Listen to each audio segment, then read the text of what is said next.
The Book of Joshua. Joshua chapter 1.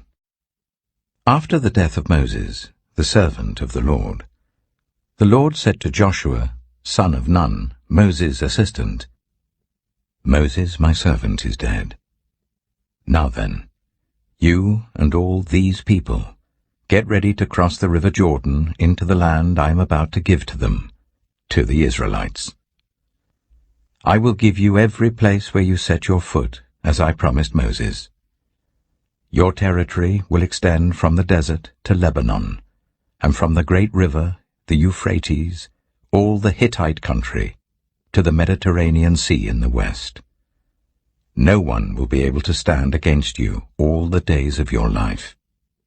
As I was with Moses, so I will be with you. I will never leave you nor forsake you.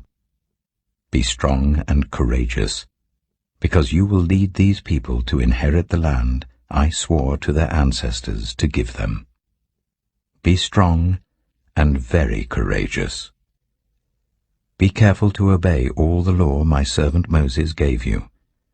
Do not turn from it to the right or to the left, that you may be successful wherever you go. Keep this book of the law always on your lips. Meditate on it day and night, so that you may be careful to do everything written in it. Then you will be prosperous and successful. Have I not commanded you? Be strong and courageous. Do not be afraid. Do not be discouraged. For the Lord your God will be with you, wherever you go. So Joshua ordered the officers of the people, Go through the camp and tell the people, Get your provisions ready. 3 days from now you will cross the Jordan here to go in and take possession of the land the Lord your God is giving you for your own. But to the Reubenites, the Gadites, and the half-tribe of Manasseh, Joshua said, Remember the command that Moses the servant of the Lord gave you after he said, The Lord your God will give you rest by giving you this land. Your wives, your children, and your livestock may stay in the land that Moses gave you east of the Jordan, but all your fighting men, ready for battle, must cross over ahead of your fellow Israelites. You are to help them until the Lord gives them rest, as he has done for you, and until they too have taken possession of the land that the Lord your God is giving them. After that, you may go back and occupy your own land, which Moses, the servant of the Lord, gave you east of the Jordan, towards the sunrise. Then they answered Joshua, Whatever you have commanded us we will do, and wherever you send us we will go. Just as we fully obeyed Moses, so we will obey you. Only may the Lord your God be with you, as he was with Moses. Whoever rebels against your word and does not obey it, whatever you may command them, will be put to death. Only be strong and courageous. Joshua chapter 2. Then Joshua son of Nun secretly sent 2 spies from Shittim. Go, look over the land, he said, especially Jericho. So they went and entered the house of a prostitute named Rahab and stayed there. The king of Jericho was told, Look, some of the Israelites have come here tonight to spy out the land.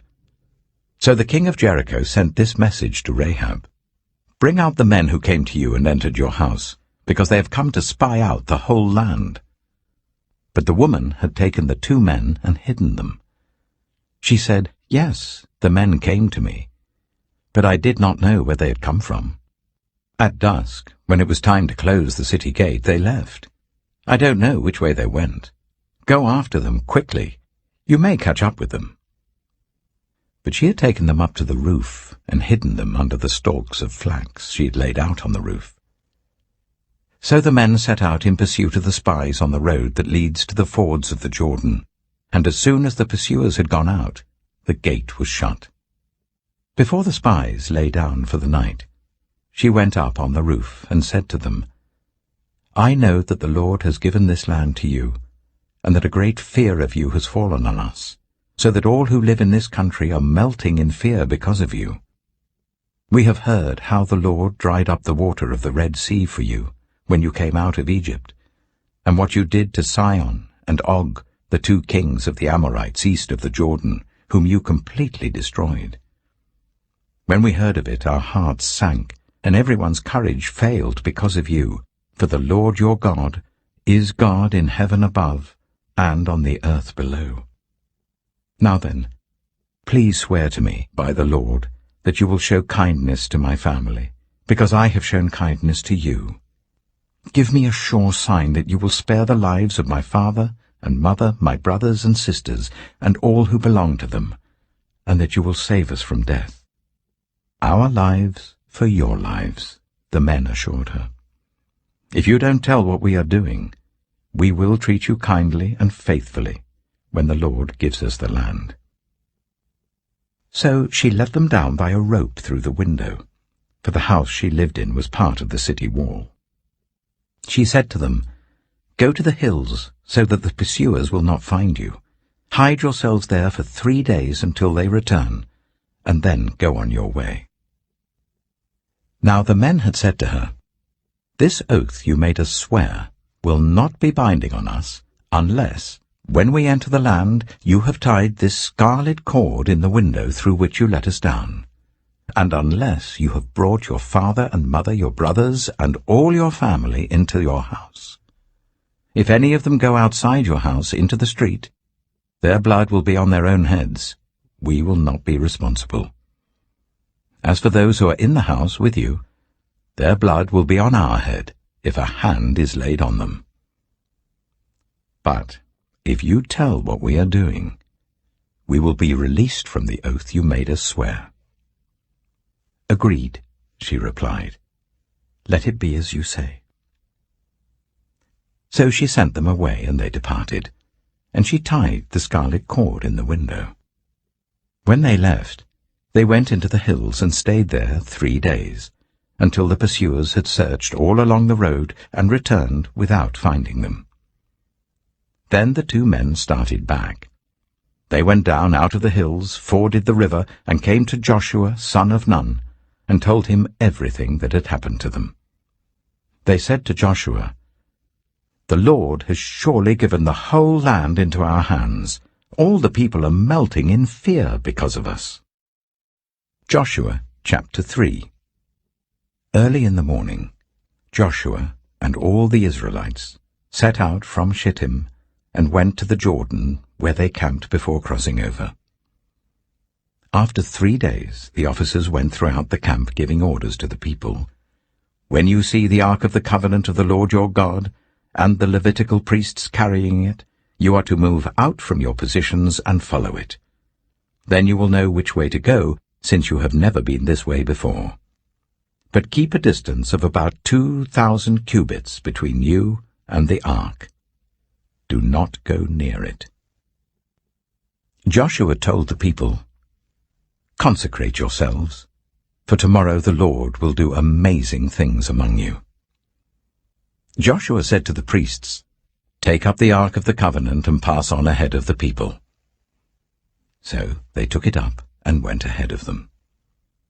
And the Lord said to Joshua, "Today I will begin to exalt you in the eyes of all Israel, so that they may know that I am with you, as I was with Moses. Tell the priests who carry the ark of the covenant, when you reach the edge of the Jordan's waters, go and stand in the river." Joshua said to the Israelites, "Come here and listen to the words of the Lord your God. This is how you will know that the living God is among you, and that he will certainly drive out before you the Canaanites, Hittites, Hivites, Perizzites, Girgashites, Amorites, and Jebusites. See, the ark of the covenant of the Lord of all the earth will go into the Jordan ahead of you. Now then, choose 12 men from the tribes of Israel, 1 from each tribe. And as soon as the priests who carry the ark of the Lord of all the earth, set foot in the Jordan, its waters flowing downstream will be cut off and stand up in a heap." So when the people broke camp to cross the Jordan, The priests carrying the Ark of the Covenant went ahead of them. Now the Jordan is in flood all during harvest. Yet as soon as the priests who carried the ark reached the Jordan, and their feet touched the water's edge, the water from upstream stopped flowing. It piled up in a heap a great distance away at a town called Adam, in the vicinity of Zarethan, while the water flowing down to the sea of the Arabah, that is the Dead Sea, was completely cut off. So the people crossed over opposite Jericho. The priests who carried the Ark of the Covenant of the Lord stopped in the middle of the Jordan and stood on dry ground, while all Israel passed by until the whole nation had completed the crossing on dry ground. Joshua chapter 4. When the whole nation had finished crossing the Jordan, the Lord said to Joshua, "Choose 12 men from among the people, 1 from each tribe, and tell them to take up 12 stones from the middle of the Jordan, from right where the priests are standing, and carry them over with you and put them down at the place where you stay tonight." So Joshua called together the 12 men he had appointed from the Israelites, 1 from each tribe, and said to them, "Go over before the ark of the Lord your God into the middle of the Jordan. Each of you is to take up a stone on his shoulder, according to the number of the tribes of the Israelites, to serve as a sign among you. In the future, when your children ask you, 'What do these stones mean?' tell them that the flow of the Jordan was cut off before the Ark of the Covenant of the Lord. When it crossed the Jordan, the waters of the Jordan were cut off. These stones are to be a memorial to the people of Israel forever." So the Israelites did as Joshua commanded them. They took 12 stones from the middle of the Jordan, according to the number of the tribes of the Israelites, as the Lord had told Joshua, and they carried them over with them to their camp where they put them down. Joshua set up the 12 stones that had been in the middle of the Jordan at the spot where the priests who carried the Ark of the Covenant had stood, and they are there to this day. Now the priests who carried the ark remained standing in the middle of the Jordan until everything the Lord had commanded Joshua was done by the people, just as Moses had directed Joshua. The people hurried over, and as soon as all of them had crossed, the ark of the Lord and the priests came to the other side while the people watched. The men of Reuben, Gad, and the half-tribe of Manasseh crossed over, ready for battle, in front of the Israelites, as Moses had directed them. About 40,000 armed for battle crossed over before the Lord to the plains of Jericho for war. That day the Lord exalted Joshua in the sight of all Israel, and they stood in awe of him all the days of his life, just as they had stood in awe of Moses. Then the Lord said to Joshua, "Command the priests carrying the Ark of the Covenant law to come up out of the Jordan." So Joshua commanded the priests, "Come up out of the Jordan." And the priests came up out of the river carrying the Ark of the Covenant of the Lord. No sooner had they set their feet on the dry ground than the waters of the Jordan returned to their place and ran in flood as before. On the 10th day of the first month, the people went up from the Jordan and camped to Gilgal on the eastern border of Jericho. And Joshua set up at Gilgal the 12 stones they had taken out of the Jordan. He said to the Israelites, "In the future, when your descendants ask their parents, 'What do these stones mean?'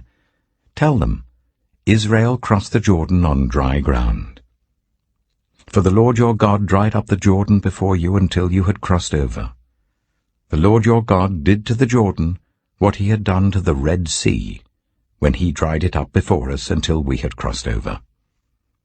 He did this so that all the peoples of the earth might know that the hand of the Lord is powerful, and so that you might always fear the Lord your God." Joshua chapter 5. Now when all the Amorite kings west of the Jordan, and all the Canaanite kings along the coast, heard how the Lord had dried up the Jordan before the Israelites until they had crossed over, their hearts melted in fear, and they no longer had the courage to face the Israelites. At that time the Lord said to Joshua, "Make flint knives, and circumcise the Israelites again." So Joshua made flint knives, and circumcised the Israelites at Gibeah the Haaraloth. Now this is why he did so. All those who came out of Egypt, all the men of military age, died in the wilderness on the way after leaving Egypt. All the people that came out had been circumcised, but all the people born in the wilderness during the journey from Egypt had not. The Israelites had moved about in the wilderness for 40 years, until all the men who were of military age when they left Egypt had died, since they had not obeyed the Lord. For the Lord had sworn to them that they would not see the land that he had solemnly promised their ancestors to give us, a land flowing with milk and honey. So he raised up their sons in their place, and these were the ones Joshua circumcised. They were still uncircumcised because they had not been circumcised on the way. And after the whole nation had been circumcised, they remained where they were in camp until they were healed. Then the Lord said to Joshua, "Today I have rolled away the reproach of Egypt from you." So the place has been called Gilgal to this day. On the evening of the 14th day of the month, while camped at Gilgal on the plains of Jericho, the Israelites celebrated the Passover. The day after the Passover, that very day, they ate some of the produce of the land, unleavened bread and roasted grain. The manna stopped the day after they ate this food from the land. There was no longer any manna for the Israelites, but that year they ate the produce of Canaan. Now when Joshua was near Jericho, he looked up and saw a man standing in front of him with a drawn sword in his hand. Joshua went up to him and asked, "Are you for us or for our enemies?" "Neither," he replied, "but as commander of the army of the Lord I have now come." Then Joshua fell face down to the ground in reverence and asked him, "What message does my Lord have for his servant?" The commander of the Lord's army replied, "Take off your sandals, for the place where you are standing is holy." And Joshua did so. Joshua chapter 6. Now the gates of Jericho were securely barred because of the Israelites. No one went out, and no one came in. Then the Lord said to Joshua, "See, I have delivered Jericho into your hands along with its king and its fighting men. March round the city once with all the armed men. Do this for 6 days. Make 7 priests carry trumpets of ram's horns in front of the ark. On the 7th day, march round the city 7 times, with the priests blowing the trumpets. When you hear them sound a long blast on the trumpets, make the whole army give a loud shout. Then the wall of the city will collapse, and the army will go up, everyone straight in." So Joshua, son of Nun, called the priests and said to them, "Take up the ark of the covenant of the Lord and make 7 priests carry trumpets in front of it." And he ordered the army, "Advance, march round the city with an armed guard going ahead of the ark of the Lord." When Joshua had spoken to the people, the 7 priests carrying the 7 trumpets before the Lord went forwards, blowing their trumpets, and the ark of the Lord's covenant followed them. The armed guard marched ahead of the priests who blew the trumpets, and the rear guard followed the ark. All this time the trumpets were sounding. But Joshua had commanded the army, "Do not give a war cry, do not raise your voices, do not say a word, until the day I tell you to shout. Then shout." So he had the ark of the Lord carried round the city, circling it once. Then the army returned to camp and spent the night there. Joshua got up early the next morning, and the priests took up the ark of the Lord. The 7 priests carrying the 7 trumpets went forwards, marching before the ark of the Lord and blowing the trumpets. The armed men went ahead of them, and the rear guard followed the ark of the Lord while the trumpets kept sounding. So on the 2nd day they marched round the city once and returned to the camp. They did this for 6 days. On the 7th day They got up at daybreak and marched round the city 7 times in the same manner, except that on that day they circled the city 7 times. The 7th time round, when the priests sounded the trumpet blast, Joshua commanded the army, "Shout, for the Lord has given you the city." The city and all that is in it are to be devoted to the Lord. Only Rahab the prostitute and all who are with her in her house shall be spared, because she hid the spies we sent. But keep away from the devoted things, so that you will not bring about your own destruction by taking any of them. Otherwise you will make the camp of Israel liable to destruction and bring trouble on it. All the silver and gold and the articles of bronze and iron are sacred to the Lord and must go into his treasury. When the trumpet sounded, the army shouted, and at the sound of the trumpet, when the men gave a loud shout, the wall collapsed. So everyone charged straight in, and they took the city. They devoted the city to the Lord, and destroyed with the sword every living thing in it, men and women, young and old, cattle, sheep, and donkeys. Joshua said to the 2 men who had spied out the land, "Go into the prostitute's house and bring her out, and all who belong to her, in accordance with your oath to her." So the young men who had done the spying went in and brought out Rahab, her father and mother, her brothers and sisters, and all who belonged to her. They brought out her entire family and put them in a place outside the camp of Israel.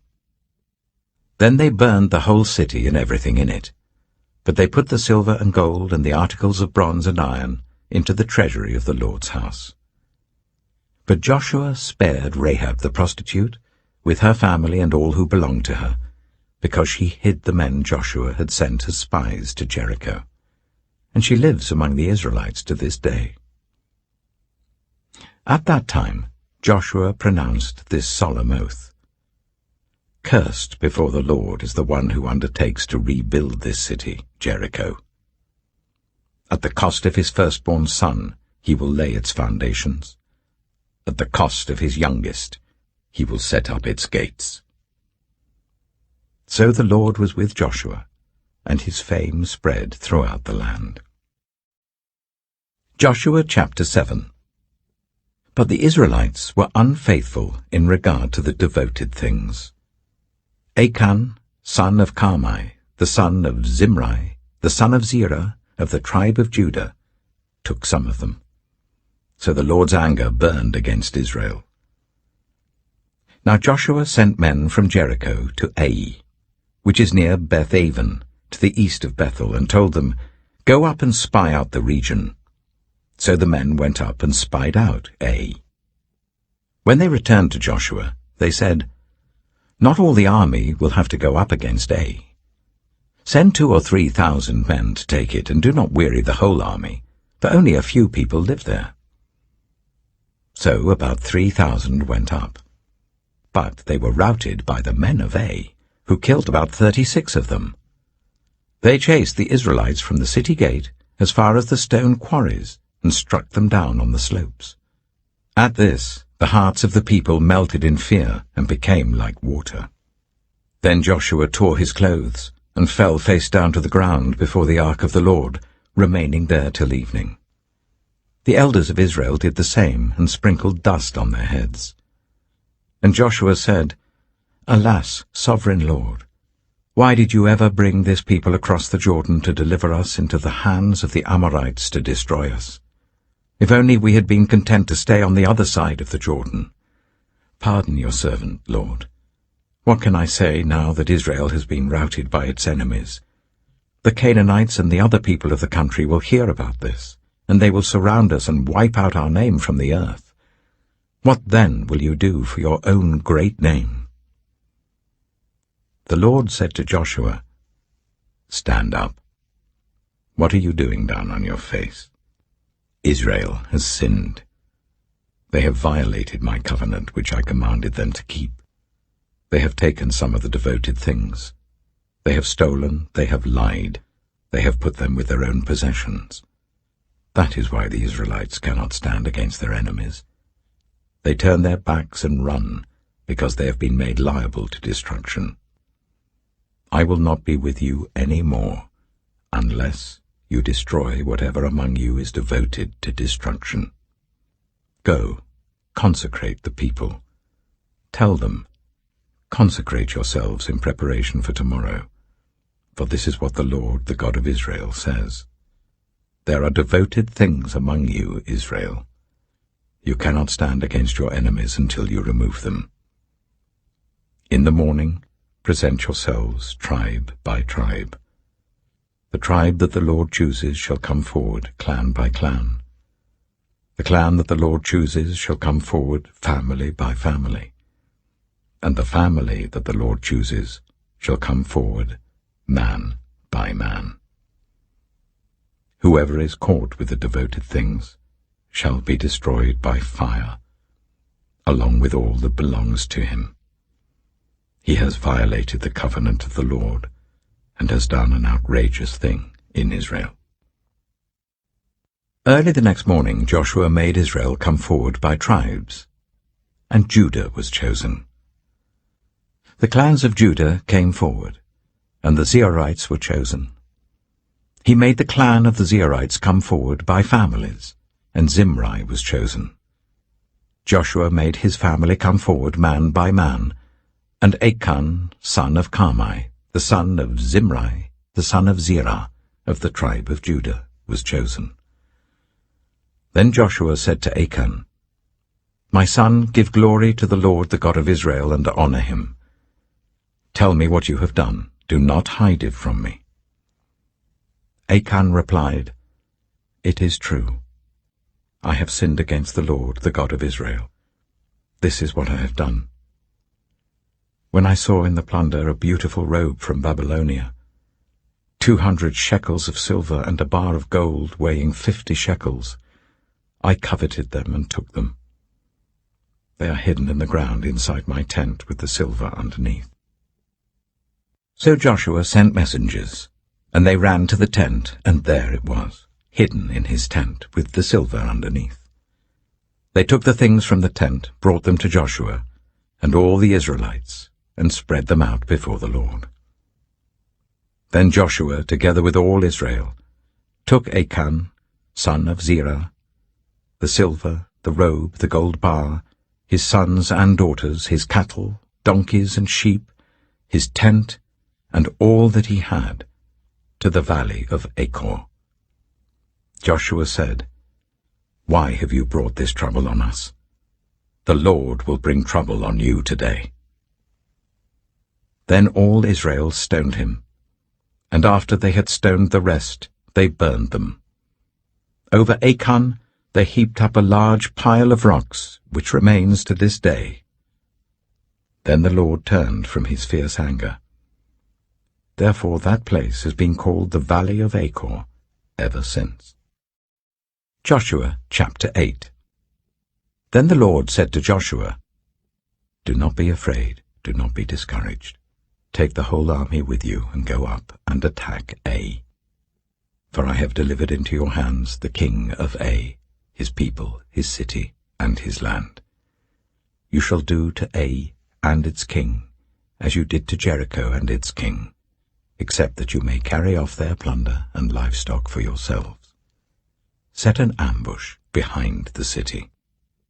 So Joshua and the whole army moved out to attack Ai. He chose 30,000 of his best fighting men and sent them out at night, with these orders. Listen carefully. You are to set an ambush behind the city. Don't go very far from it. All of you be on the alert. I and all those with me will advance on the city, and when the men come out against us, as they did before, we will flee from them. They will pursue us until we have lured them away from the city, for they will say, They are running away from us as they did before. So when we flee from them, you are to rise up from ambush and take the city. The Lord your God will give it into your hand. When you have taken the city, set it on fire. Do what the Lord has commanded. See to it. You have my orders. Then Joshua sent them off, and they went to the place of ambush and lay in wait between Bethel and Ai, to the west of Ai. But Joshua spent that night with the people.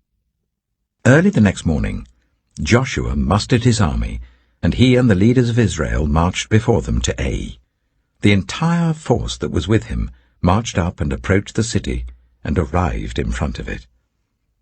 They set up camp north of Ai, with the valley between them and the city.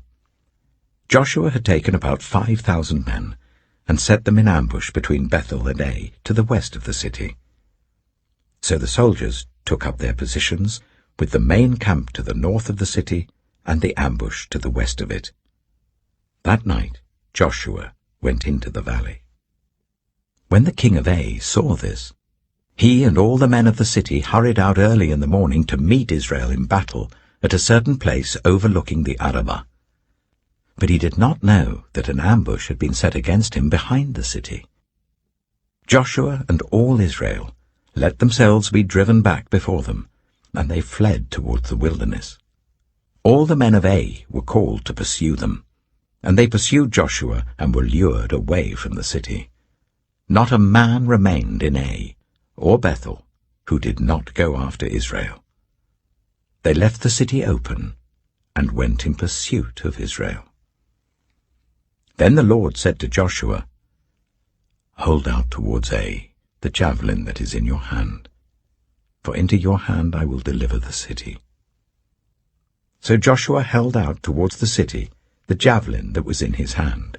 As soon as he did this, the men in the ambush rose quickly from their position and rushed forward. They entered the city and captured it and quickly set it on fire. The men of Ai looked back and saw the smoke of the city rising up into the sky, but they had no chance to escape in any direction. The Israelites who had been fleeing towards the wilderness had turned back against their pursuers.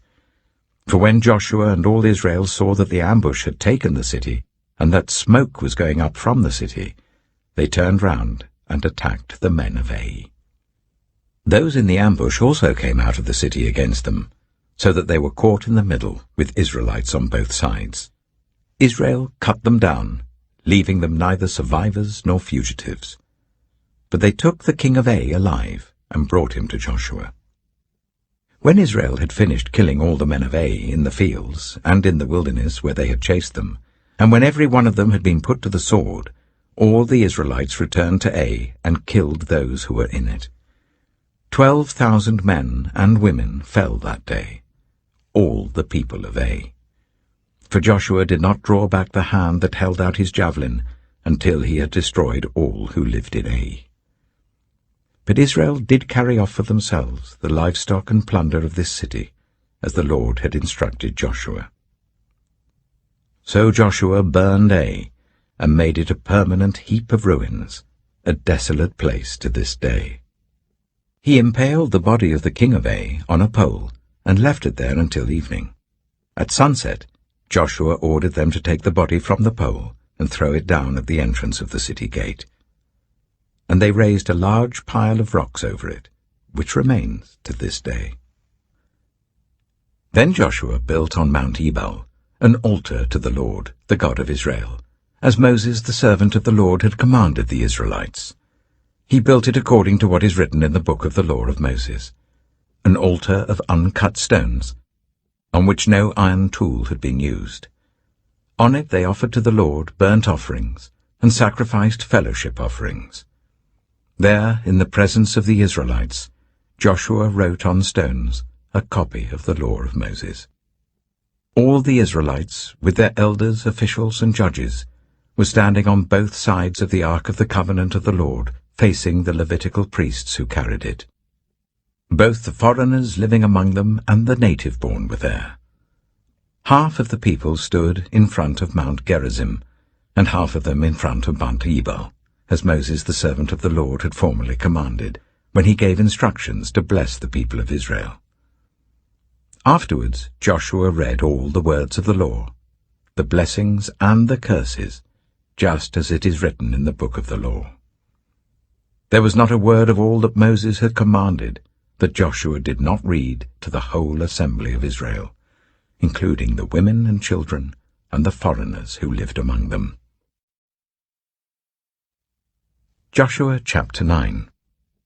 Now when all the kings west of the Jordan heard about these things, the kings in the hill country, in the western foothills, and along the entire coast of the Mediterranean Sea as far as Lebanon, the kings of the Hittites, Amorites, Canaanites, Perizzites, Hivites, and Jebusites, they came together to wage war against Joshua and Israel.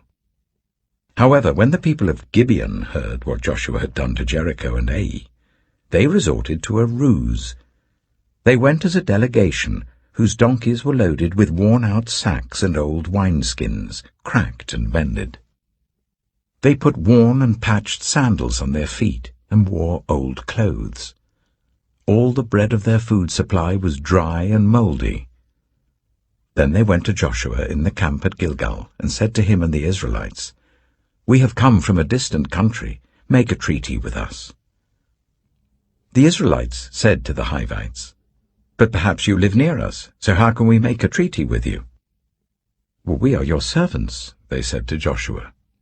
But Joshua asked, "Who are you, and where do you come from?" They answered, "Your servants have come from a very distant country because of the fame of the Lord your God.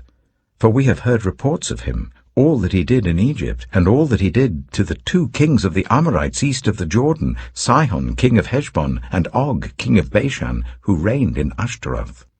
And our elders and all those living in our country said to us, 'Take provisions for your journey, go and meet them, and say to them, We are your servants, make a treaty with us.'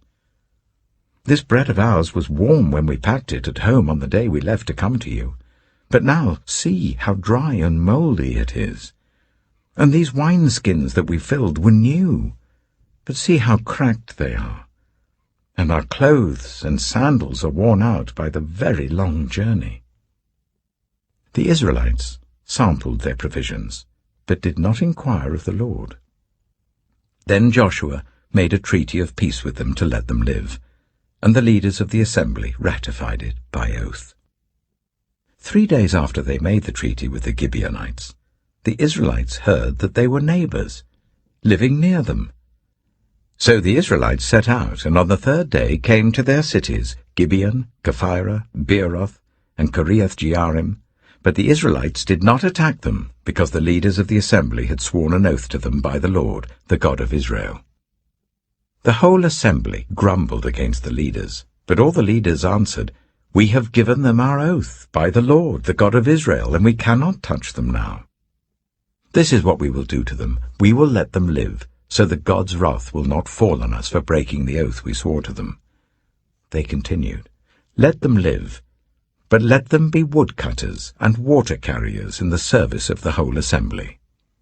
So the leader's promise to them was kept. Then Joshua summoned the Gibeonites and said, "Why did you deceive us by saying, 'We live a long way from you,' while actually you live near us? You are now under a curse. You will never be released from service as woodcutters and water carriers for the house of my God." They answered Joshua, "Your servants were clearly told how the Lord your God had commanded his servant Moses to give you the whole land and to wipe out all its inhabitants from before you. So we feared for our lives because of you, and that is why we did this. We are now in your hands. Do to us whatever seems good and right to you." So Joshua saved them from the Israelites, and they did not kill them. That day he made the Gibeonites woodcutters and water carriers for the assembly, to provide for the needs of the altar of the Lord at the place the Lord would choose. And that is what they are to this day. Joshua chapter 10.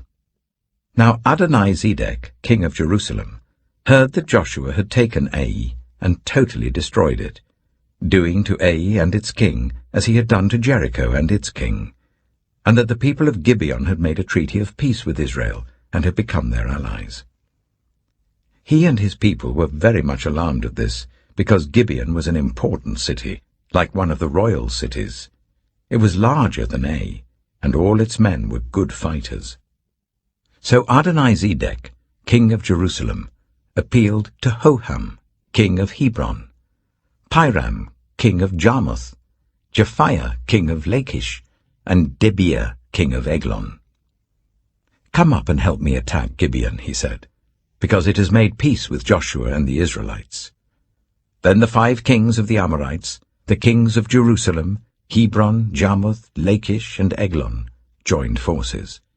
They moved up with all their troops and took up positions against Gibeon and attacked it. The Gibeonites then sent word to Joshua in the camp at Gilgal, "Do not abandon your servants. Come up to us quickly and save us. Help us, because all the Amorite kings from the hill country have joined forces against us." So Joshua marched up from Gilgal with his entire army, including all the best fighting men. The Lord said to Joshua, "Do not be afraid of them. I have given them into your hand. Not one of them will be able to withstand you." After an all-night march from Gilgal, Joshua took them by surprise. The Lord threw them into confusion before Israel, so Joshua and the Israelites defeated them completely at Gibeon. Israel pursued them all along the road going up to Beth-horon, and cut them down all the way to Azekah and Makkedah.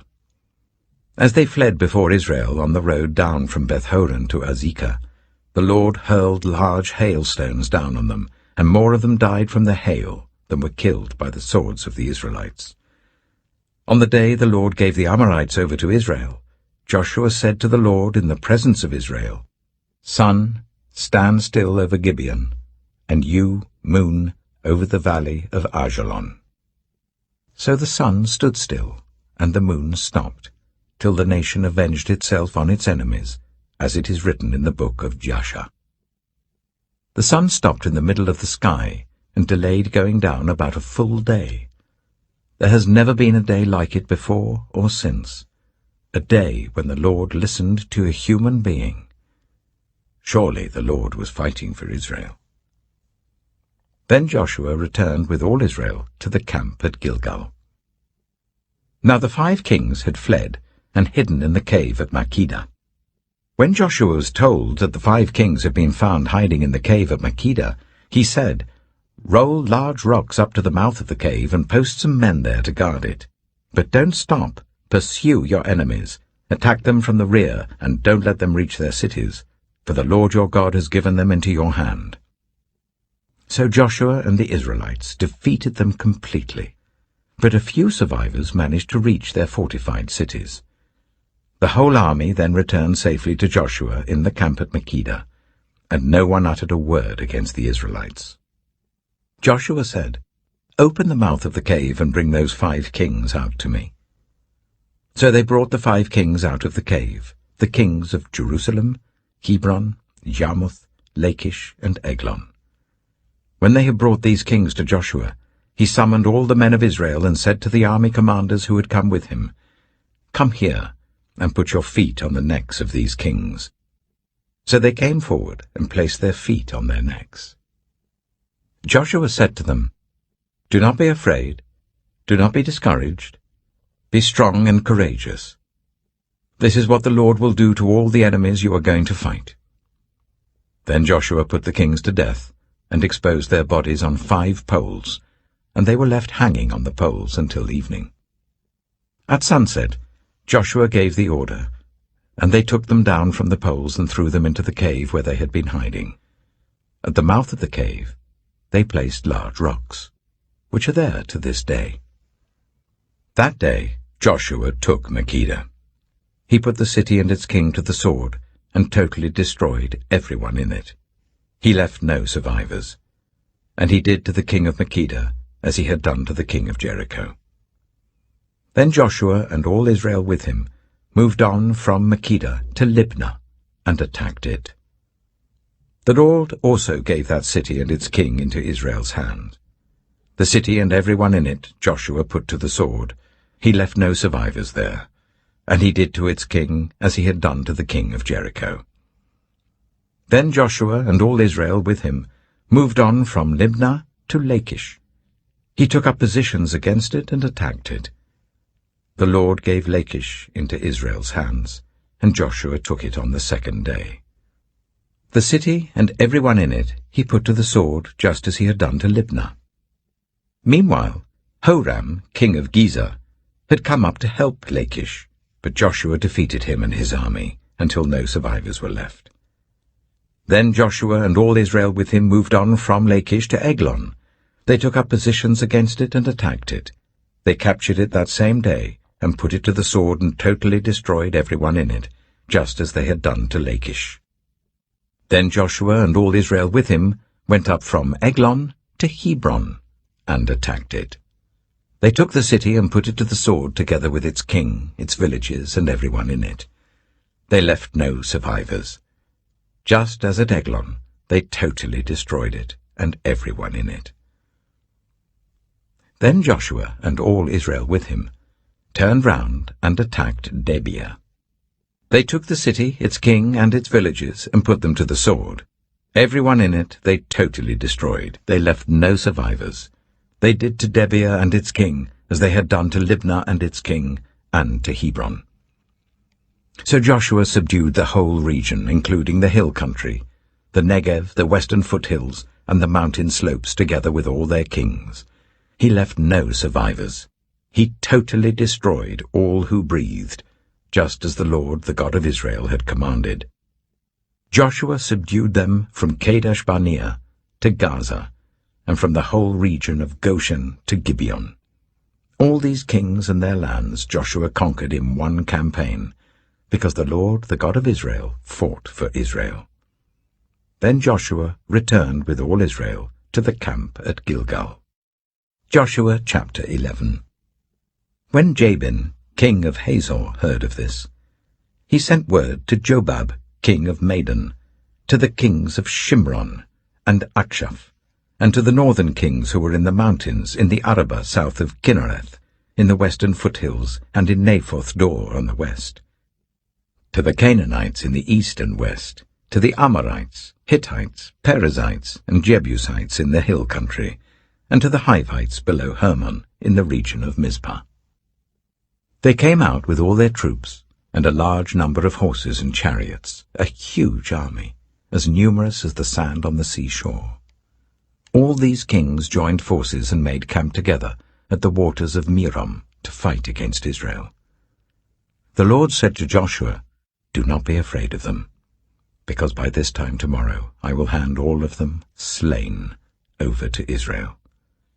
You are to hamstring their horses and burn their chariots." So Joshua and his whole army came against them suddenly at the waters of Merom and attacked them, and the Lord gave them into the hand of Israel.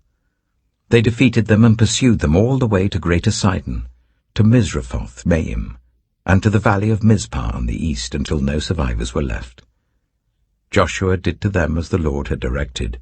He hamstrung their horses and burned their chariots. At that time Joshua turned back and captured Hazor and put its king to the sword. Hazor had been the head of all these kingdoms. Everyone in it they put to the sword. They totally destroyed them, not sparing anyone that breathed, and he burned Hazor itself. Joshua took all these royal cities and their kings and put them to the sword. He totally destroyed them, as Moses, the servant of the Lord, had commanded. Yet Israel did not burn any of the cities built on their mounds, except Hazor, which Joshua burned. The Israelites carried off for themselves all the plunder and livestock of these cities, but all the people they put to the sword, until they completely destroyed them, not sparing anyone that breathed. As the Lord commanded his servant Moses, so Moses commanded Joshua, and Joshua did it. He left nothing undone of all that the Lord commanded Moses. So Joshua took this entire land, the hill country, all the Negev, the whole region of Goshen, the western foothills, the Arabah, and the mountains of Israel with their foothills, from Mount Halak, which rises towards Seir, to Baal-Gad in the valley of Lebanon below Mount Hermon. He captured all their kings and put them to death. Joshua waged war against all these kings for a long time. Except for the Hivites living in Gibeon, not one city made a treaty of peace with the Israelites, who took them all in battle. For it was the Lord himself who hardened their hearts to wage war against Israel, so that he might destroy them totally, exterminating them without mercy, as the Lord had commanded Moses. At that time Joshua went and destroyed the Anakites from the hill country, from Hebron, Debir, and Anab, from all the hill country of Judah and from all the hill country of Israel. Joshua totally destroyed them and their towns. No Anakites were left in Israelite territory. Only in Gaza, Gath, and Ashdod did any survive. So Joshua took the entire land, just as the Lord had directed Moses, and he gave it as an inheritance to Israel, according to their tribal divisions. Then the land had rest from war. Joshua chapter 12. These are the kings of the land whom the Israelites had defeated, and whose territory they took over east of the Jordan, from the Arnon Gorge to Mount Hermon, including all the eastern side of the Arabah. Sihon, king of the Amorites, who reigned in Heshbon. He ruled from Aroer on the rim of the Arnon Gorge, from the middle of the gorge, to the river Jabbok, which is the border of the Ammonites. This included half of Gilead. He also ruled over the eastern Arabah, from the Sea of Galilee to the Sea of Arabah, that is the Dead Sea, to Beth Jeshimoth, and then southward below the slopes of Pisgah. And the territory of Og, king of Bashan, one of the last of the Rephaites, who reigned in Ashtaroth and Edrei. He ruled over Mount Hermon, Salakah, all of Bashan, to the border of the people of Geshur and Maacah, and half of Gilead to the border of Sihon, king of Heshbon. Moses, the servant of the Lord, and the Israelites conquered them. And Moses, the servant of the Lord, gave their land to the Reubenites, the Gadites, and the half-tribe of Manasseh, to be their possession. Here is a list of the kings of the land that Joshua and the Israelites conquered on the west side of the Jordan, from Baal-Gad in the valley of Lebanon to Mount Halak, which rises towards Seir. Joshua gave their lands as an inheritance to the tribes of Israel according to their tribal divisions. The lands included the hill country, the western foothills, the Arabah, the mountain slopes, the wilderness, and the Negev.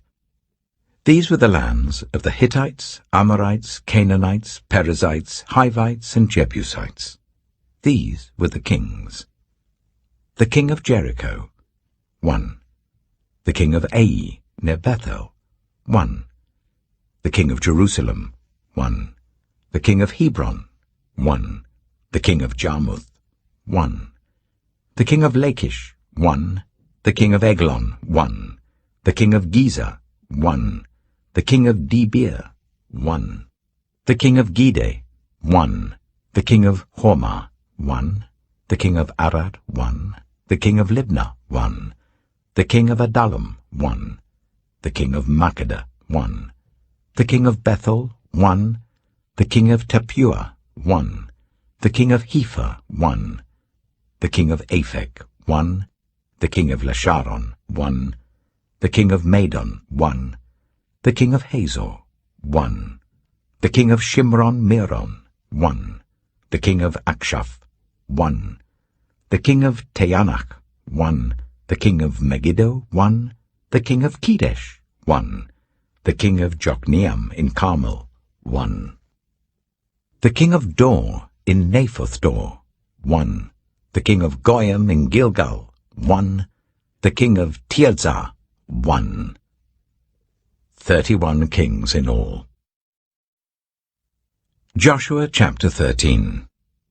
When Joshua had grown old, the Lord said to him, "You are now very old, and there are still very large areas of land to be taken over. This is the land that remains, all the regions of the Philistines and Geshurites, from the river Shihor on the east of Egypt to the territory of Ekron in the north, all of it counted as Canaanite, though held by 5 Philistine rulers in Gaza, Ashdod, Ashkelon, Gath, and Ekron, the territory of the Avites on the south, all the land of the Canaanites, from Arah of the Sidonians, as far as Aphek and the border of the Amorites, the area of Byblos, and all Lebanon to the east, from Baal-Gad below Mount Hermon to Lebo Hamath. As for all the inhabitants of the mountain regions from Lebanon to Mishrephoth-Maim, that is all the Sidonians, I myself will drive them out before the Israelites.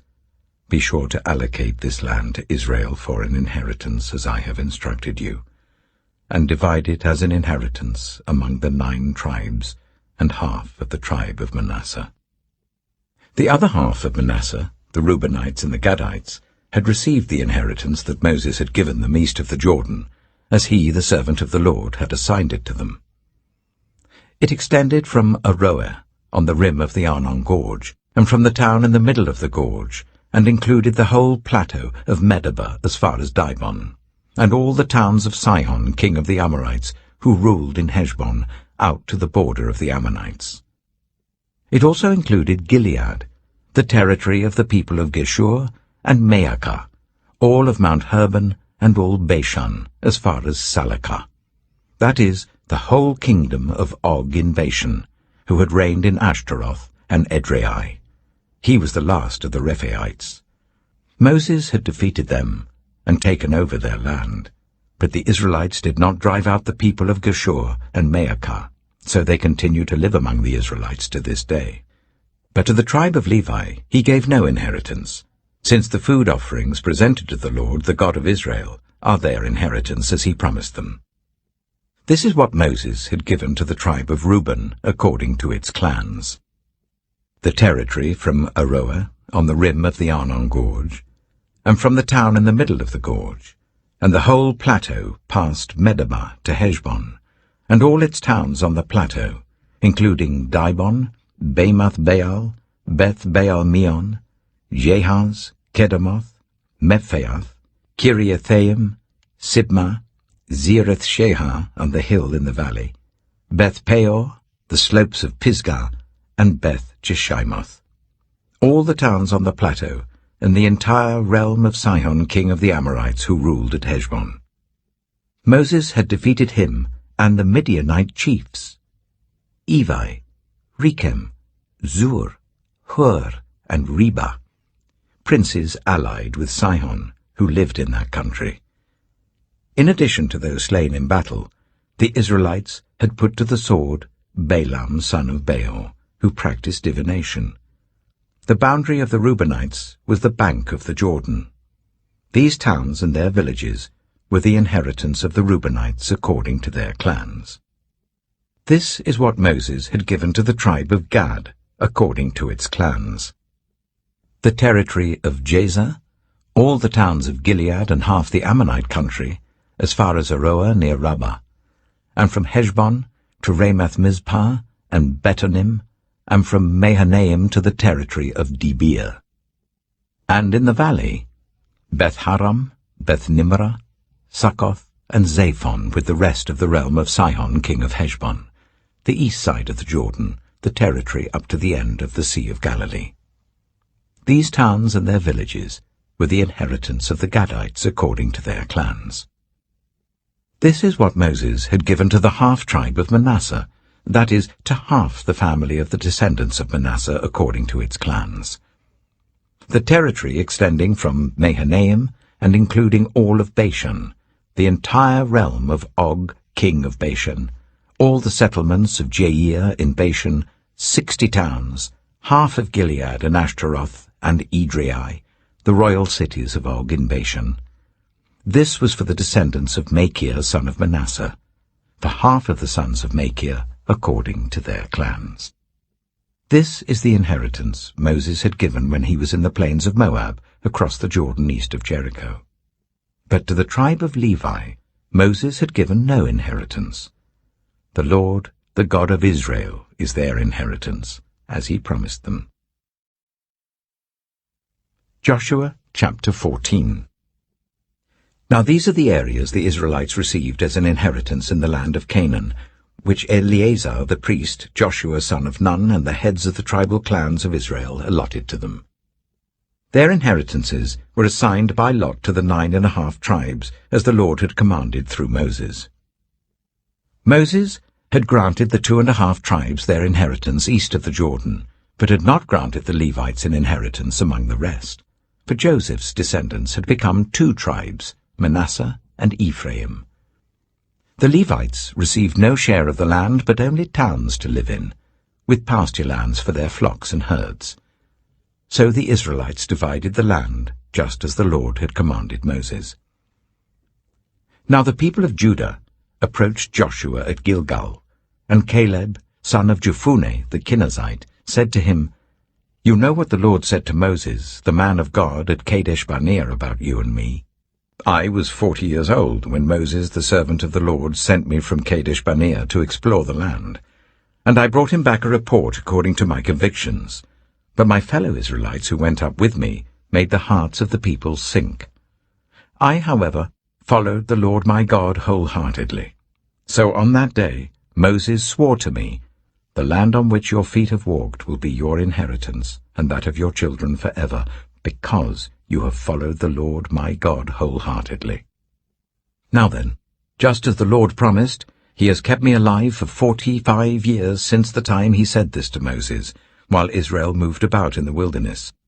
So here I am today, 85 years old. I am still as strong today as the day Moses sent me out. I'm just as vigorous to go out to battle now as I was then. Now give me this hill country that the Lord promised me that day. You yourself heard then that the Anakites were there, and their cities were large and fortified. But the Lord helping me, I will drive them out, just as he said." Then Joshua blessed Caleb, son of Jephunneh, and gave him Hebron as his inheritance. So Hebron has belonged to Caleb, son of Jephunneh the Kenizzite, ever since, because he followed the Lord, the God of Israel, wholeheartedly. Hebron used to be called Kiriath-arba, after Arba, who was the greatest man among the Anakites. Then the land had rest from war. Joshua chapter 15. The land allotted to the tribe of Judah, according to its clans, extended down to the territory of Edom, to the desert of Zin in the extreme south. Their southern boundary started from the bay at the southern end of the Dead Sea, crossed south of Scorpion Pass, continued on to Zin, and went over to the south of Kadesh-barnea. Then it ran past Hezron, up to Adar, and curved round to Karka. It then passed along to Asmon and joined the Wadi of Egypt, ending at the Mediterranean Sea. This is their southern boundary. The eastern boundary is the Dead Sea, as far as the mouth of the Jordan. The northern boundary started from the bay of the sea at the mouth of the Jordan, went up to Beth-hoglah, and continued north of Beth-arabah to the stone of Bohan, son of Reuben. The boundary then went up to Debir from the valley of Achor, and turned north to Gilgal, which faces the pass of Adumim, south of the gorge. It continued along to the waters of En-shemesh, and came out at En-rogel. Then it ran up the valley of Ben-hinnom, along the southern slope of the Jebusite city, that is, Jerusalem. From there it climbed to the top of the hill west of the Hinnom valley, at the northern end of the valley of Rephaim. From the hilltop, the boundary headed towards the spring of the waters of Nephtoah, came out of the towns of Mount Ephron, and went down towards Baalah, that is, Kiriath-jearim. Then it curved westward from Baalah to Mount Seir, ran along the northern slope of Mount Jearim, that is, Kesalon, continued down to Beth-shemesh, and crossed to Timnah. It went to the northern slope of Ekron, turned towards Shikkeron, passed along to Mount Baalah, and reached Jabneel. The boundary ended at the sea. The western boundary is the coastline of the Mediterranean Sea. These are the boundaries around the people of Judah by their clans. In accordance with the Lord's command to him, Joshua gave to Caleb, son of Jephunneh, a portion in Judah, Kiriath-arba, that is, Hebron. Arba was the forefather of Anak. From Hebron, Caleb drove out the 3 Anakites, Shishai, Ahiman, and Talmai, the sons of Anak. From there he marched against the people living in Debir, formerly called Kiriath-sephir. And Caleb said, "I will give my daughter Aksah in marriage to the man who attacks and captures Kiriath-sephir." Othniel, son of Kenaz, Caleb's brother, took it. So Caleb gave his daughter Aksah to him in marriage. One day when she came to Othniel, she urged him to ask her father for a field. When she got off her donkey, Caleb asked her, "What can I do for you?" She replied, "Do me a special favor. Since you have given me land in the Negev, give me also springs of water." So Caleb gave her the upper and lower springs. This is the inheritance of the tribe of Judah, according to its clans. The southernmost towns of the tribe of Judah in the Negev towards the boundary of Edom were Kabzeel, Eder, Jagar, Kaina, Dimona, Adada, Kedesh, Hazor, Ithnan, Ziph, Telem, Bealoth, Hazor Hadattah, Karioth Hezron, that is Hazor, Ammon, Shema, Malada, Hazar-Gada, Heshmon, Beth-Pelet, Hazar-Shual, Beersheba, Baiziothia, Baalah, Lethem, Ezem, El-Tolad, Kizel, Hormah, Ziklag, Madmannah, Sansannah, Lebaoth, Shilhim, Ain, and Rimmon, a total of 29 towns and their villages. In the western foothills, Eshtaol, Zorah, Ashna, Zanoah, and Ganim, Tapua, Enam, Jarmuth, Adullam, Sokoh, Asika, Shearaim, Adithaim, and Gedera, or Gederothaim, 14 towns and their villages.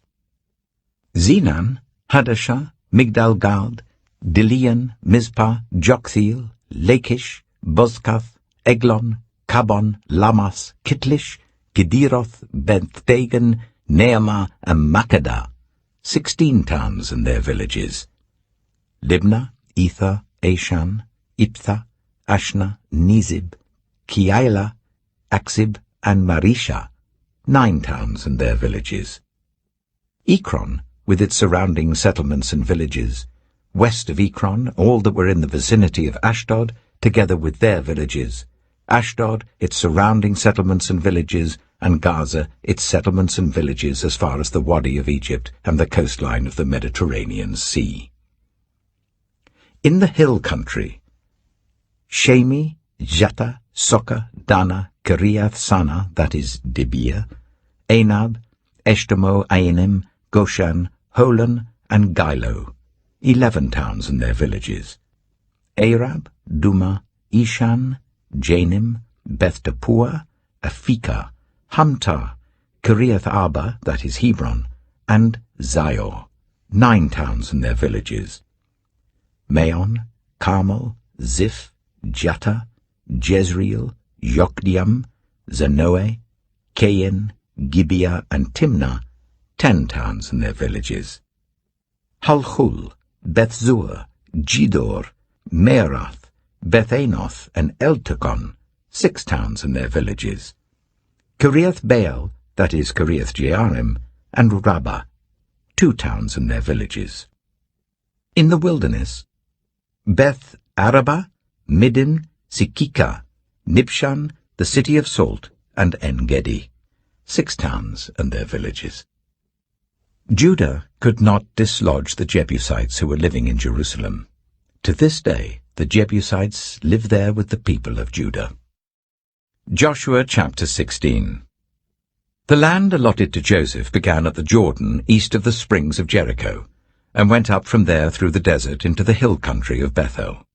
It went on from Bethel, that is, Luz, crossed over to the territory of the Archites in Ataroth, descended westwards to the territory of the Japhletites as far as the region of Lower Beth-horon, and on to Gezer, ending at the Mediterranean Sea. So Manasseh and Ephraim, the descendants of Joseph, received their inheritance. This was the territory of Ephraim according to its clans. The boundary of their inheritance went from Ataroth-Addar in the east to Upper Beth-horon and continued to the Mediterranean Sea. From Michmethath on the north it curved eastward to Taanath-Shiloh, passing by it to Genoa on the east. Then it went down from Genoa to Ataroth and Nearah, touched Jericho, and came out of the Jordan.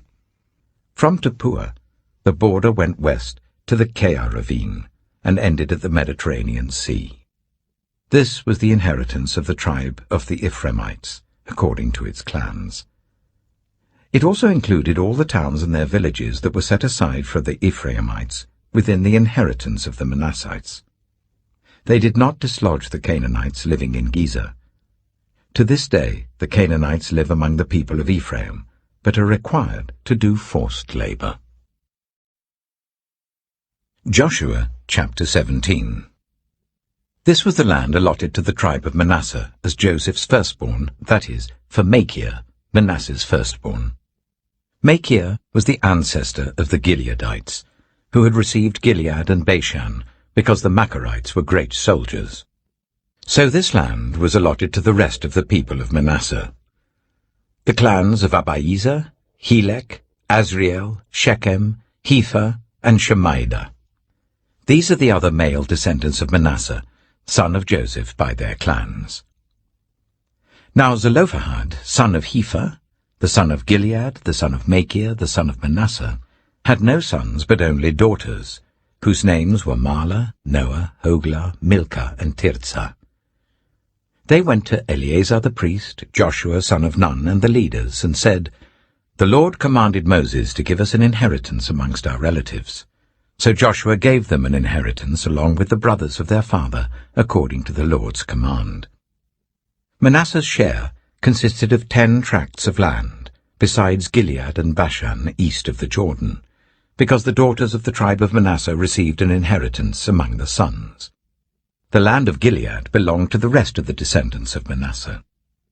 The territory of Manasseh extended from Asher to Michmethath east of Shechem.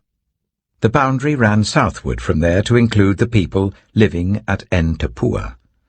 Manasseh had the land of Tappuah, but Tappuah itself on the boundary of Manasseh belonged to the Ephraimites. Then the boundary continued south to the Cana ravine.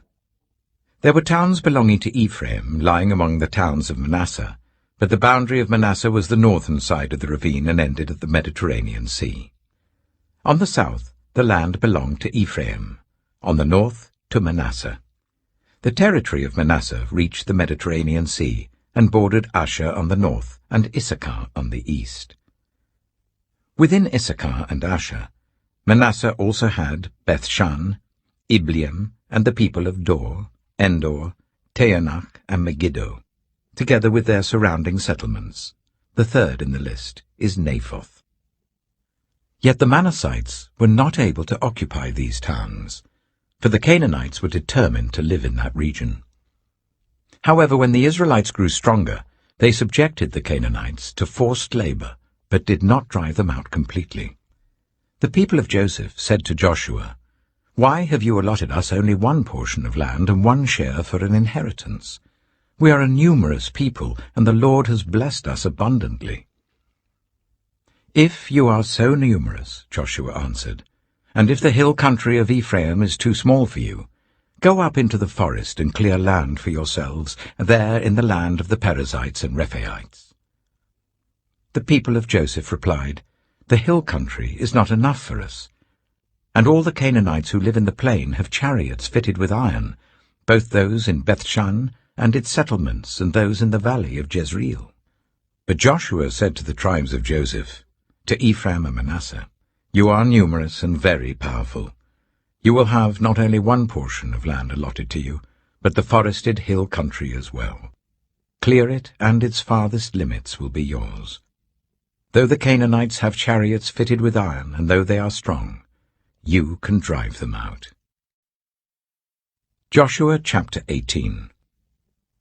The whole assembly of the Israelites gathered at Shiloh and set up the tent of meeting there. The country was brought under their control, but there were still 7 Israelite tribes who had not yet received their inheritance. So Joshua said to the Israelites, "How long will you wait before you begin to take possession of the land that the Lord, the God of your ancestors, has given you? Appoint 3 men from each tribe. I will send them out to make a survey of the land and to write a description of it according to the inheritance of each. Then they will return to me. You are to divide the land into 7 parts. Judah is to remain in its territory on the south, and the tribes of Joseph in their territory on the north. After you have written descriptions of the 7 parts of the land, bring them here to me, and I will cast lots for you in the presence of the Lord our God. The Levites, however, do not get a portion among you, because the priestly service of the Lord is their inheritance. And Gad, Reuben, and the half-tribe of Manasseh have already received their inheritance on the east side of the Jordan.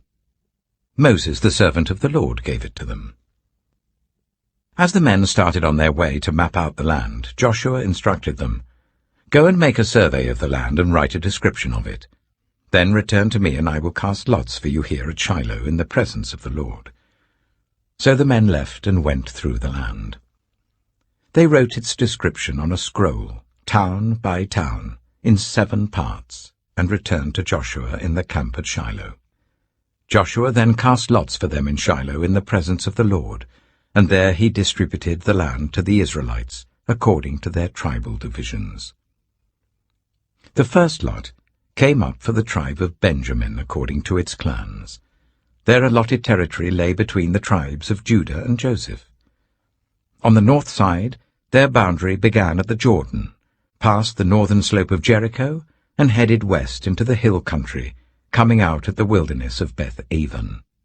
From there it crossed to the south slope of Luz, that is Bethel, and went down to Ataroth-Adah, on the hill south of Lower Beth-horon. From the hill facing Beth-horon on the south, the boundary turned south along the western side, and came out at Kiriath-Baal, that is Kiriath-Jearim, a town of the people of Judah. This was the western side. The southern side began at the outskirts of Kiriath-Jearim on the west, and the boundary came out at the spring of the waters of Nephtoah. The boundary went down to the foot of the hill facing the valley of Ben-Hinnom, north of the valley of Rephaim. It continued down the Hinnom valley along the southern slope of the Jebusite city, and so to En-Rogel. It then curved north, went to En-Shemesh, continued to Geliloth, which faces the pass of Adumim, and ran down to the stone of Bohan son of Reuben.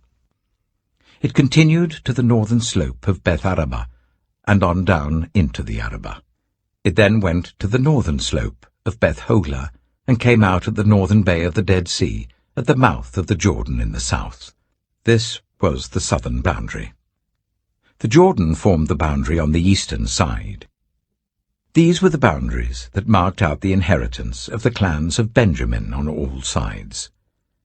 The tribe of Benjamin, according to its clans, had the following cities: Jericho, Beth-Hoglah, Emek-Keziz, Beth-Arabah, Zimaraim, Bethel, Avim, Para, Ophrah, Kepha-Ammoni, Ophni, and Geba, 12 towns and their villages. Gibeon, Ramah, Beeroth, Mizpah, Kephirah, Motzah, Rechem, Urpiel, Tarala, Zelah, Haeleph, the Jebusite city, that is Jerusalem, Gibeah and Kiriath, 14 towns and their villages. This was the inheritance of Benjamin for its clans. Joshua chapter 19. The second lot came out for the tribe of Simeon according to its clans. Their inheritance lay within the territory of Judah. It included Beersheba, or Sheba, Meleda, Hazashuel, Bala, Itzem, Eltolad, Bethel, Hormah, Ziklag, Beth-Markaboth, Hazazuzah, Beth-Lebaoth, and Sharuhen, 13 towns and their villages. Ain, Rimmon, Ether, and Ashon, 4 towns and their villages, and all the villages around these towns as far as Baalath-Beer, Ramah in the Negev. This was the inheritance of the tribe of the Simeonites according to its clans. The inheritance of the Simeonites was taken from the share of Judah, because Judah's portion was more than they needed.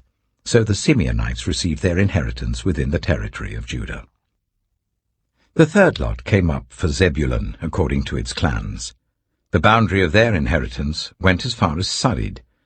Going west, it ran to Maralah, touched Jabesheth, and extended to the ravine near Jokneam. It turned east from Sarid towards the sunrise to the territory of Kisloth-Tabor, and went on to Dabarath and up to Japhiah. Then it continued eastward to Gath-Hepher and Eth-Kazin. It came out at Rimmon and turned towards Neah. There the boundary went round on the north to Hanathon and ended at the valley of Iptha-El. Included were Katath, Nahalal, Shimron, Idalah, and Bethlehem. There were 12 towns and their villages. These towns and their villages were the inheritance of Zebulun according to its clans. The fourth lot came out for Issachar according to its clans. Their territory included Jezreel, Kesaloth, Shunem, Hapharaim, Shion, Anharath, Rabbith, Kishion, Ebeth, Remeth, Enganim, Enhada, and Beth-Pazez. The boundary touched Tabor, Shahazuma, and Beth-Shemesh, and ended at the Jordan. There were 16 towns and their villages. These towns and their villages were the inheritance of the tribe of Issachar according to its clans. The fifth lot came out for the tribe of Asher according to its clans. Their territory included Helkath, Halai, Beaton, Akshaph, Alamelech, Amad, and Mishal. On the west, the boundary touched Carmel and Shihor-Libnath. It then turned east towards Beth-Dagon, touched Zebulun and the valley of Ibthael, and went north to Beth-Emek and Nahiel, passing Kabul on the left. It went to Abdon, Rehob, Hammon, and Kana, as far as Greater Sidon. The boundary then turned back towards Ramah and went to the fortified city of Tyre, turned towards Hussah, and came out at the Mediterranean Sea in the region of Akzib, Ammah, Aphek, and Rehob. There were 22 towns and their villages. These towns and their villages were the inheritance of the tribe of Asher according to its clans. The sixth lot came out for Naphtali according to its clans. Their boundary went from Heleph and the large tree at Zeananim, passing Adami-Nekeb and Jabneel to Lakam, and ending at the Jordan. The boundary ran west through Aznoth-Tabor and came out at Hukkok. It touched Zebulun on the south, Asher on the west, and the Jordan on the east.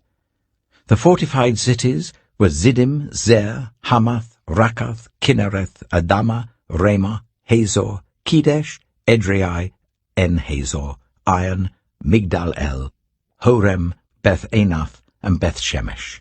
There were 19 towns and their villages.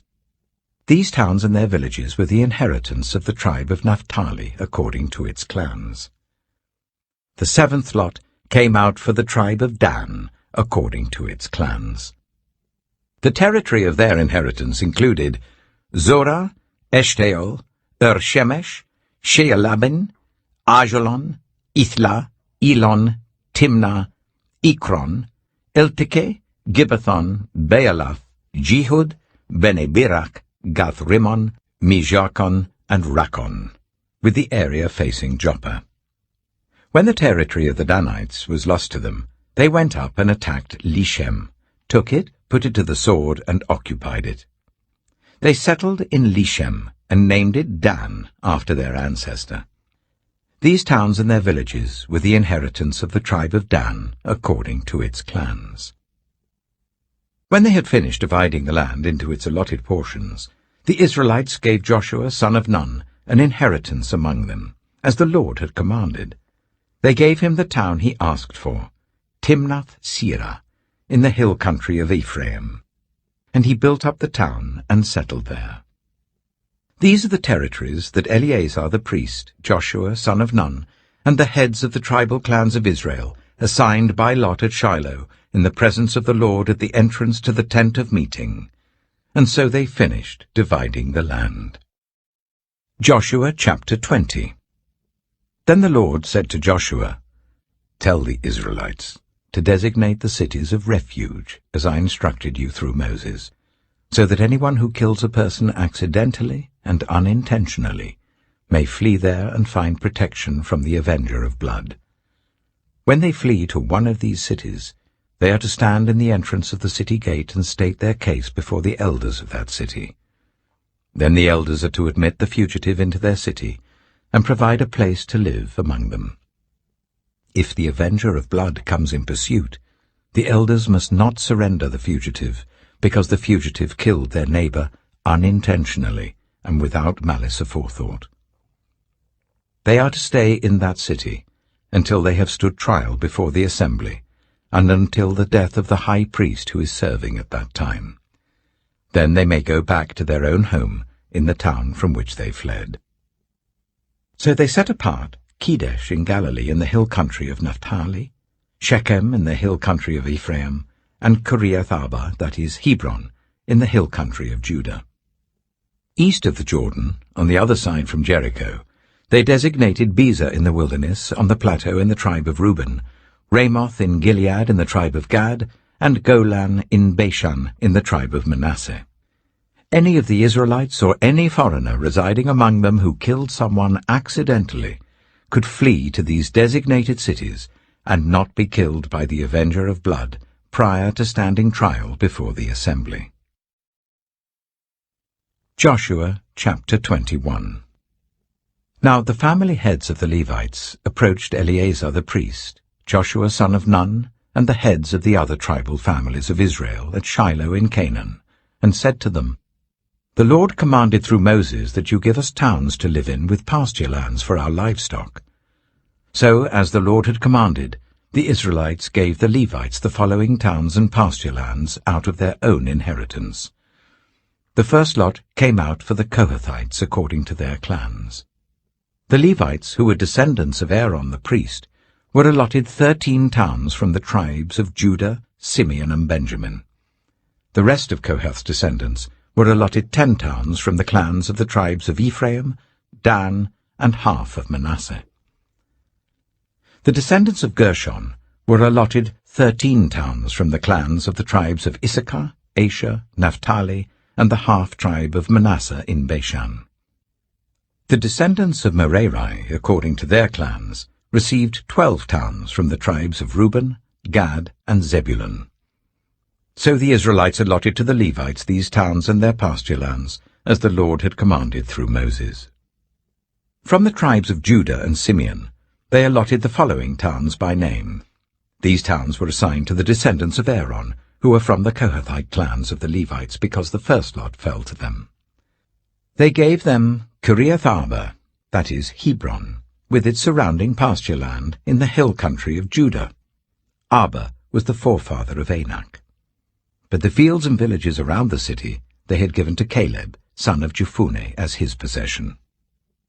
So, to the descendants of Aaron the priest, they gave Hebron, a city of refuge for one accused of murder, Libnah, Jattir, Eshtemoa, Holon, Debir, Ain, Jatta, and Beth-Shemesh, together with their pasture lands. 9 towns from these 2 tribes. And from the tribe of Benjamin, they gave them Gibeon, Jeba, Anathoth, and Almon, together with their pasture lands. 4 towns. The total number of towns for the priests, the descendants of Aaron, came to 13, together with their pasture lands. The rest of the Kohathite clans of the Levites were allotted towns from the tribe of Ephraim.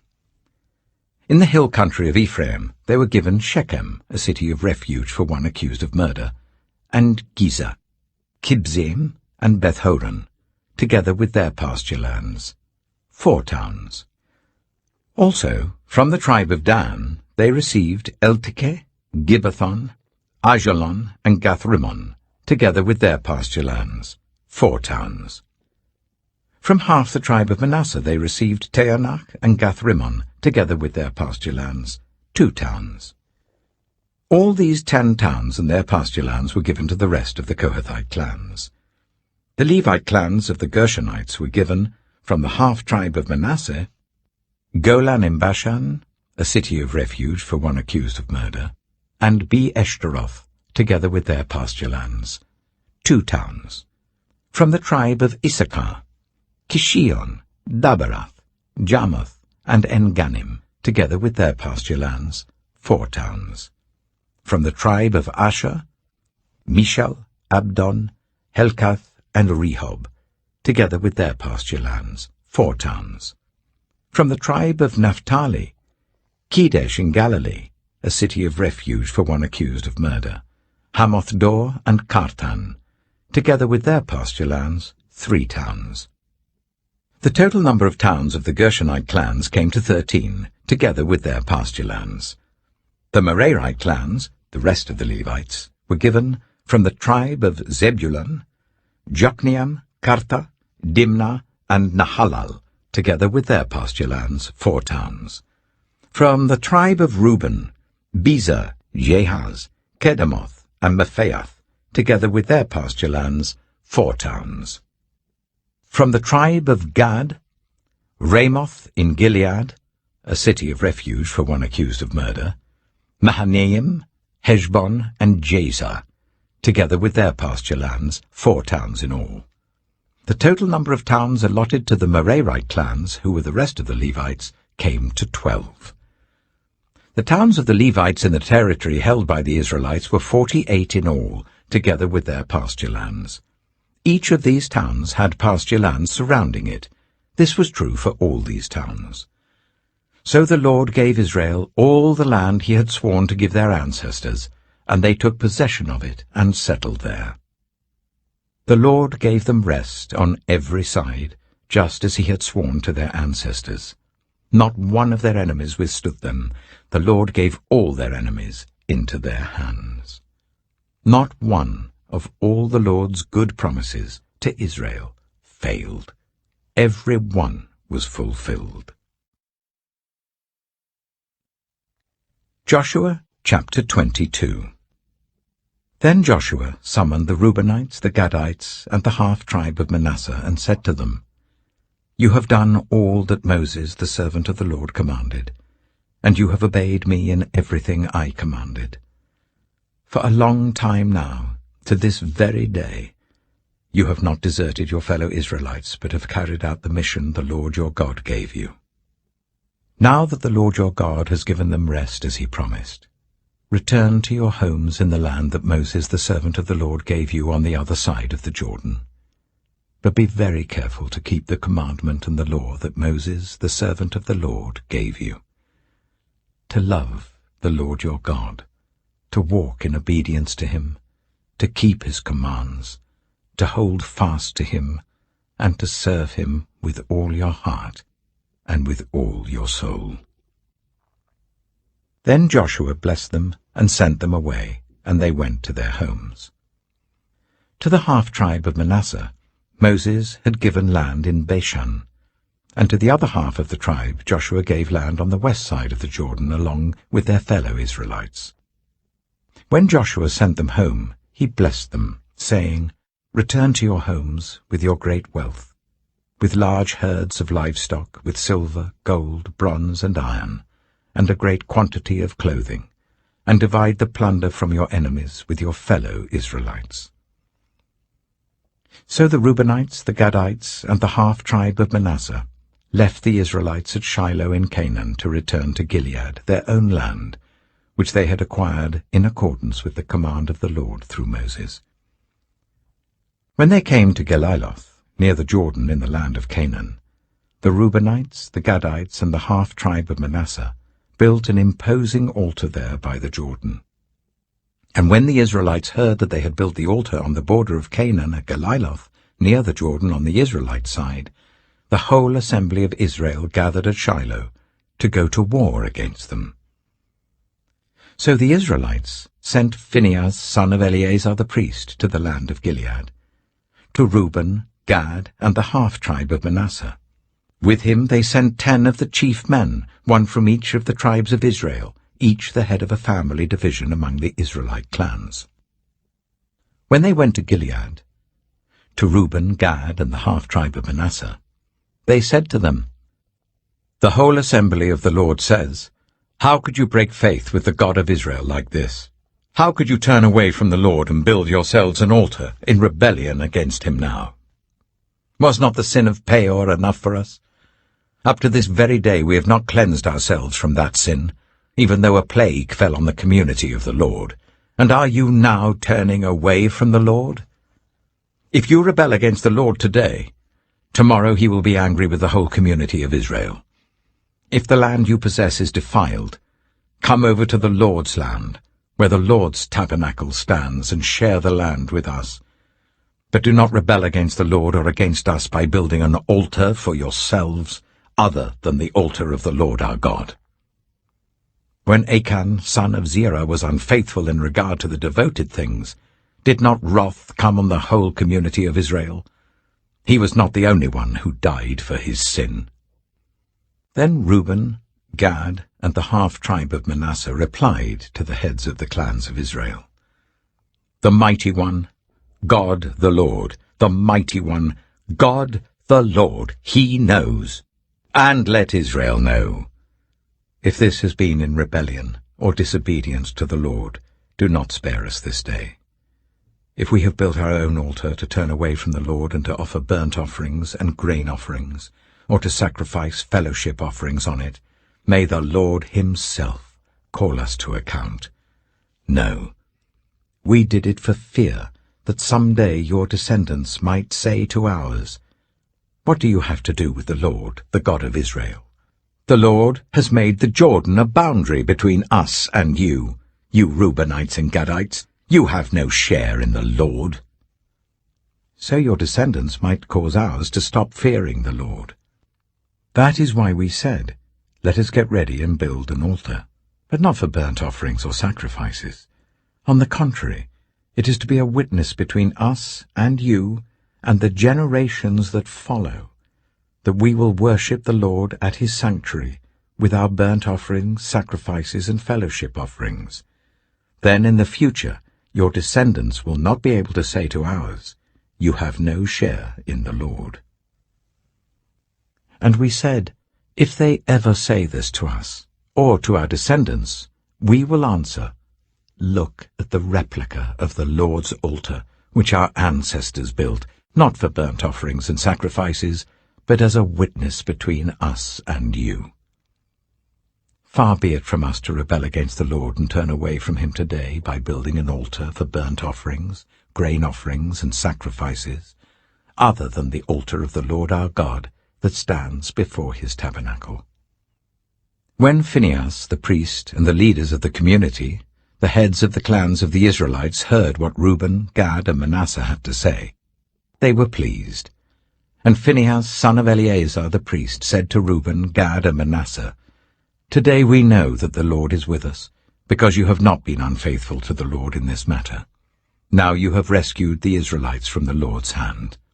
Then Phinehas, son of Eleazar the priest, and the leaders returned to Canaan from their meeting with the Reubenites and Gadites in Gilead, and reported to the Israelites. They were glad to hear the report and praised God, and they talked no more about going to war against them to devastate the country where the Reubenites and the Gadites lived. And the Reubenites and the Gadites gave the altar this name: "A witness between us that the Lord is God." Joshua chapter 23.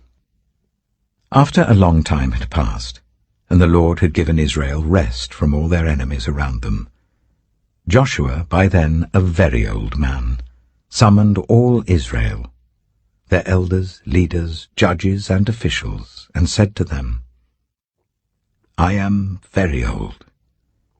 You yourselves have seen everything the Lord your God has done to all these nations for your sake. It was the Lord your God who fought for you. Remember how I have allotted as an inheritance for your tribes all the land of the nations that remain, the nations I conquered, between the Jordan and the Mediterranean Sea in the west. The Lord your God Himself will push them out for your sake.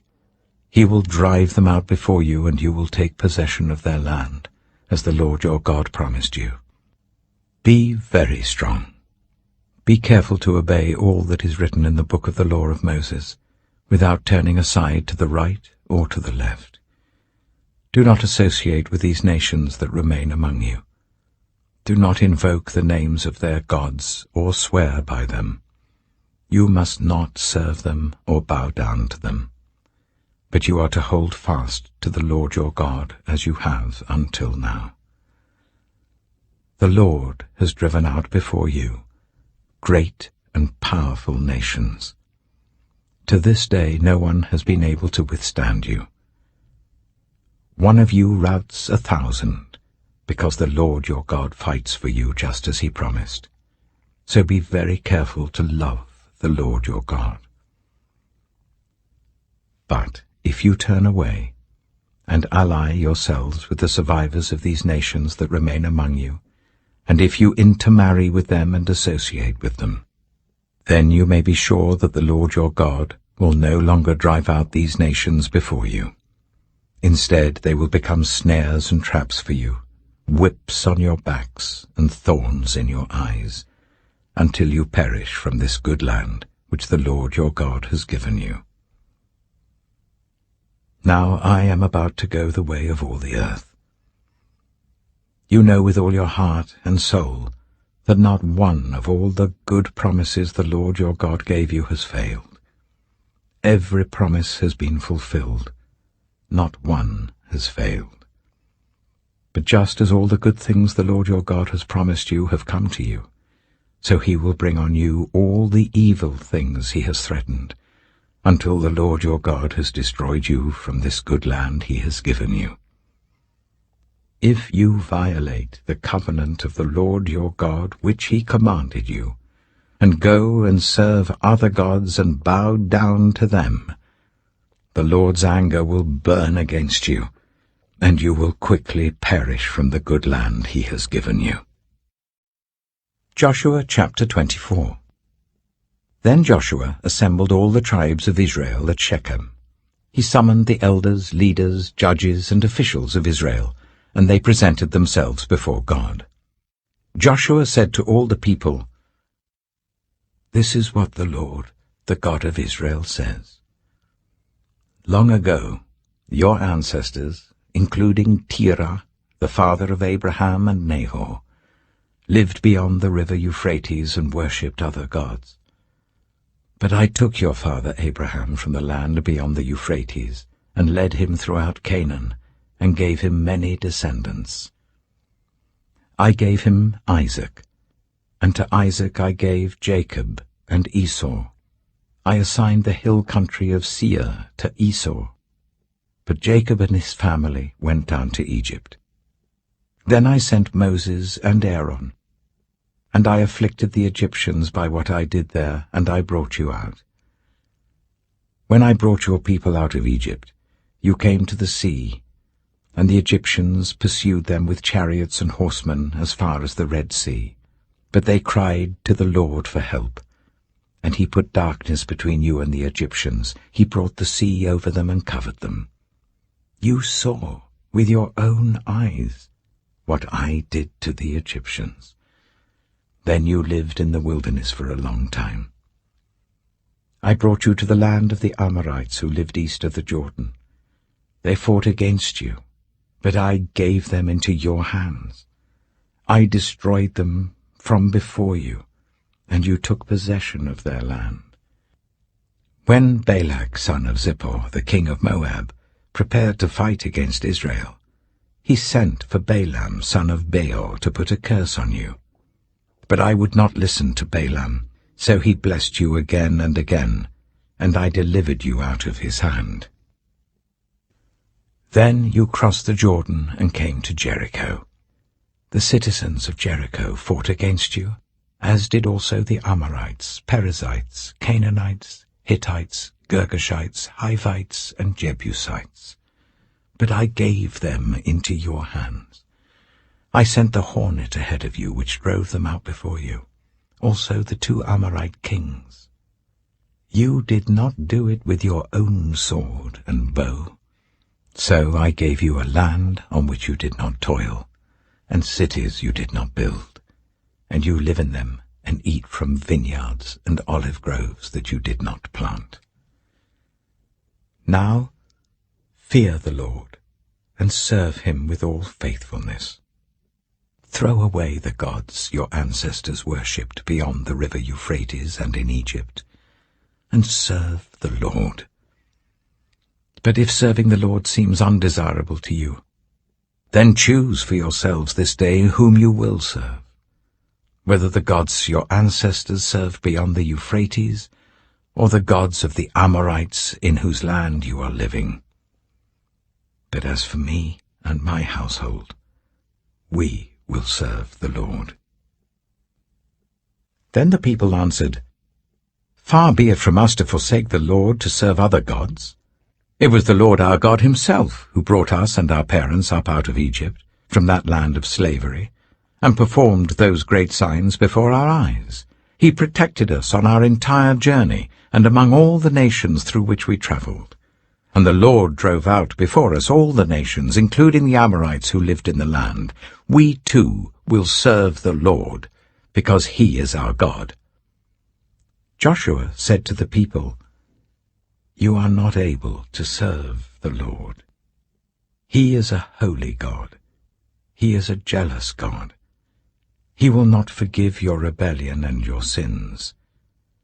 If you forsake the Lord and serve foreign gods, he will turn and bring disaster on you and make an end of you, after he has been good to you." But the people said to Joshua, "No, we will serve the Lord." Then Joshua said, "You are witnesses against yourselves that you have chosen to serve the Lord." "Yes, we are witnesses," they replied. "Now then," said Joshua, "throw away the foreign gods that are among you, and yield your hearts to the Lord, the God of Israel." And the people said to Joshua, "We will serve the Lord our God and obey him." On that day Joshua made a covenant for the people, and there at Shechem he reaffirmed for them decrees and laws. And Joshua recorded these things in the book of the law of God. Then he took a large stone and set it up there under the oak near the holy place of the Lord. "See," he said to all the people, "this stone will be a witness against us. It has heard all the words the Lord has said to us. It will be a witness against you if you are untrue to your God." Then Joshua dismissed the people, each to their own inheritance. After these things, Joshua, son of Nun, the servant of the Lord, died at the age of 110. And they buried him in the land of his inheritance, at Timnath-Serah, in the hill country of Ephraim, north of Mount Gaash. Israel served the Lord throughout the lifetime of Joshua and of the elders who outlived him and who had experienced everything the Lord had done for Israel. And Joseph's bones, which the Israelites had brought up from Egypt, were buried at Shechem in the tract of land that Jacob bought for 100 pieces of silver from the sons of Hamor, the father of Shechem. This became the inheritance of Joseph's descendants. And Eleazar, son of Aaron, died and was buried at Gibeah, which had been allotted to his son Phinehas in the hill country of Ephraim.